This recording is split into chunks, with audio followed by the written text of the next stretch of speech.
ကောင်းစွာခံယူစောင့်တည်ကျင့်သုံးပြီး၍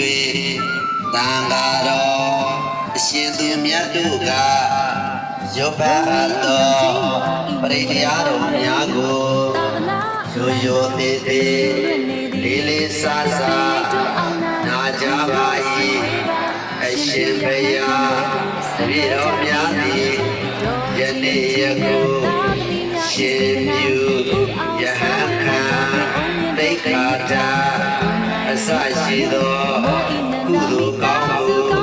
အစုစုတို့ကိုပြုလုပ်ပါ၏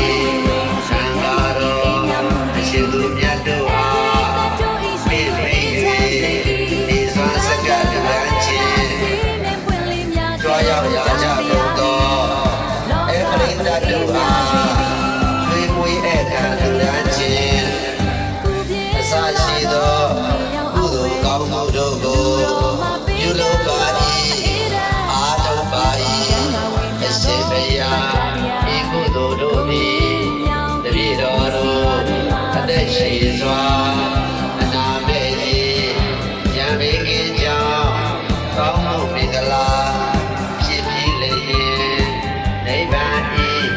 အထောက်အပံ့စီလွာတွင်မြစ်တွေဤနှင်းဝေဝေရေခဲမုံနဲ့လူတော်မင်္ဂလာ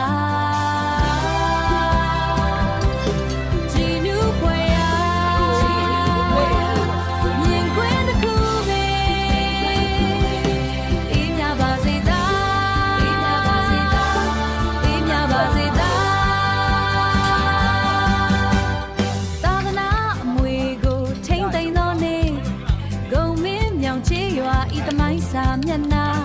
စေတနာရှင်တို့ဤအလှတော်မင်္ဂလာ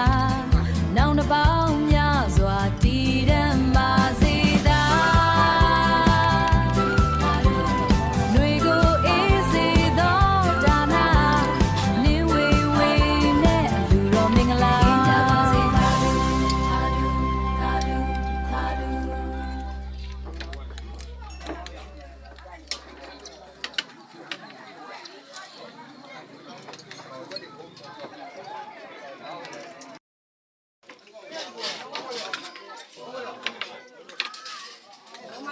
ကောင်းစွာ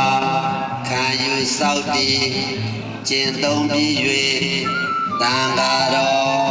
အရှင်သူမြတ်တို့ကရုပ်ပတ်တော်ပရိတရားတော်များကိုရိုးရိုးသေးသေးလေးလေးစားစားနာကြပါ၏အရှင်ဘုရား